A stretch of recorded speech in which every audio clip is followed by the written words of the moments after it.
Welcome to Driveway Garage. Today I'm working on a 2008 Nissan Altima with a 2.5 four-cylinder engine. I just bought it, I think yesterday, I guess. It's a little dirty under the hood, but I'll detail that, make it look a little better. The headlights, they don't look bad in the camera. This one's the worst. Not good at all. So it's about around $100. If I remember right. I just ordered some off of Amazon. You can spend 100, 200, 300 depending on. If you go OEM, I think they're like $250 each. I don't want to do that, but I don't even want to bother trying to polish them. I'm going to do regular maintenance on it. I'm going to change the spark plugs, or at least check them, see if they've been changed. And to do that, you got to take out these 3 bolts. They look like Allen wrenches, about 8 and a quarter. I gotta find out for sure what they are. Trial and error. I started to check the air filter and I thought, this don't give you much room to get the filter out. So I'm gonna go ahead. I got these 2 bolts out, one on both sides. And then this comes right out of there. It's your air scoop, I guess. So I'll get that out of the way. And then I can get this out of the way. There's the air filter. I just figure I'll take it apart, check everything, see what it looks like. In order to take these headlights out, you got to take the front bumper off. I'll make a video on that. Yesterday, I broke out my new shampooer I just bought, and I shampooed the seats and the floor mats. The floor mats are still drying. And this morning I came out and I vacuumed everything. There's a ton of change and some other junk underneath this seat. I got that all out of there. And so I just vacuumed the whole thing out, make it look better. I shampooed the seats. It looks better, but it didn't look that bad when I started. But I can see somebody spilled coffee or hot chocolate or something in the seat. And I had to go over it and over it and over it to try to get this stains out. And I see there's still a little bit here. I may spray that with something, wipe it with a microfiber towel, see if it goes away, because of what happens a lot of times, if it's really saturated, it just keeps wicking up through as it's wet.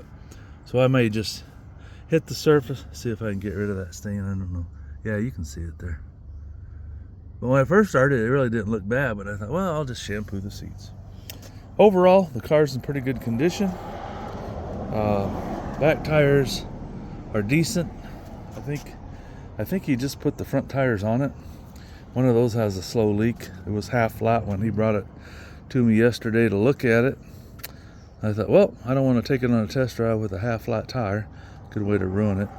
This had a lot, not a lot, but some junk in it.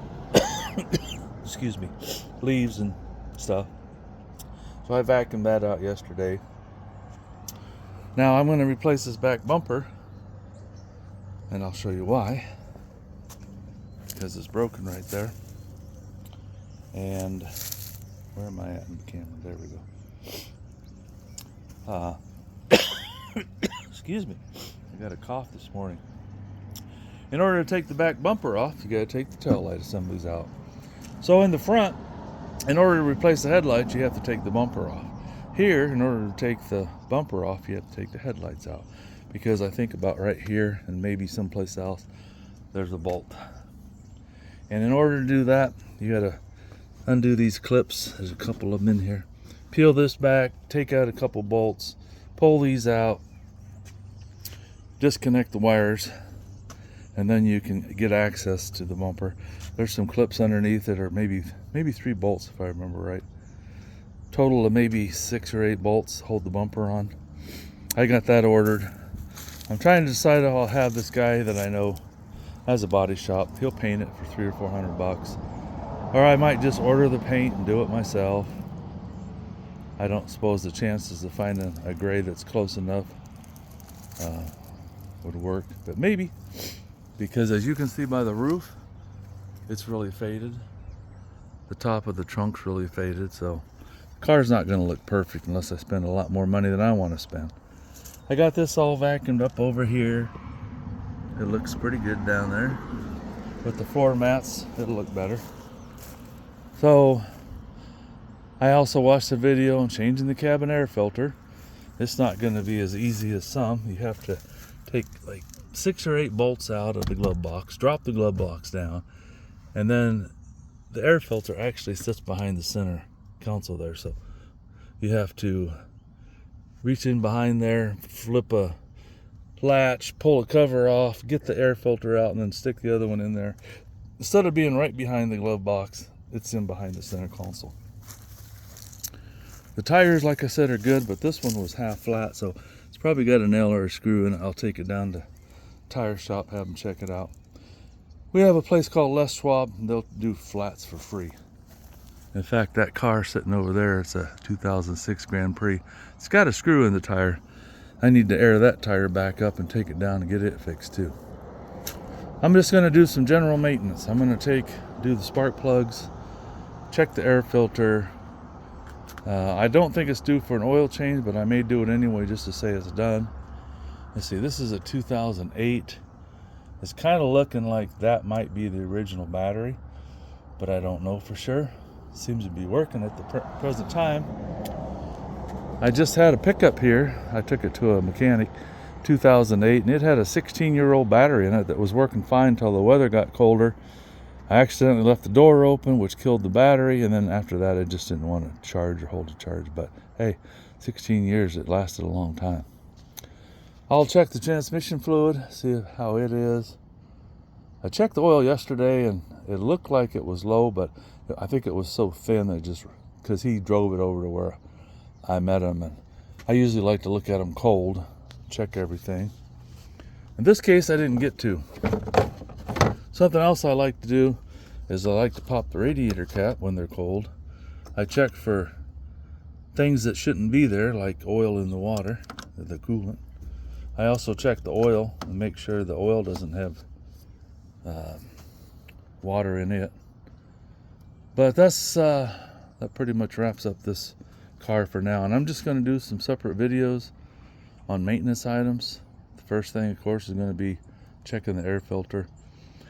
I think you can I'm sure you can check the air filter without doing what I did. You can just pop these latches and get that out of there, I'm sure. But I just thought, well, it's 2 screws, might as well take them out and take a look at everything. Thanks for watching, and like I said, it's a 2008 Nissan Altima. It only has 95,000 miles on it, so 14 years old, pretty low miles, good tires. Basically, it's in good shape other than the crappy Nissan paint. And the guy I bought it from got it from his grandma, and she's the one that busted the bumper. And I'm assuming, old people a lot of times going in and out of garages or whatever, they're not very good judges of distance. In this case, the side's not all smashed up like you get a lot of Buicks and Cadillacs, and the fronts or the backs, the quarter panels are smashed. So she might have just backed into something, caught it, and then tore it off. I've never really seen one broke quite like this. Kind of weird. Normally, they catch something and it just gets loose and the whole thing's flopping. But in this case, it just broke a chunk right out of it. There ain't no fixing that other than replacing the bumper, which I'm going to do. It's got decent looking hubcaps on it. I'll get it fixed up. I'll sell it. Make somebody a good car. Now this does have the 2.5 with a CVT. And I guess if you maintain the CVT and don't drive it like a race car, they're okay. But if you tear around in it, you're going to tear that transmission up. This one shifts good, no problems. So I'll check the fluid. I may go ahead and flush it, or at least change it. Change the oil. That way I just know everything's up to date. Oh yeah, it has a cracked windshield, which doesn't interfere with the driving. Starts at the bottom here. I'm wondering, I see there's a chip right there, so maybe it got a rock chip and then it just split both directions. It went up that way about almost, I guess right to halfway. And so far all the prices I'm getting are around $300 to $400, and I don't know if I want to put that much into it or just leave it alone. It's not interfering with the visibility, so it might be all right. We'll see. But I know it'll sell better without a cracked windshield. Anyway, thanks for watching. I'll keep plugging away on this and doing some videos. And hopefully it'll help somebody out that's looking at buying one of these or has one and wants to maintain it. Thanks for watching.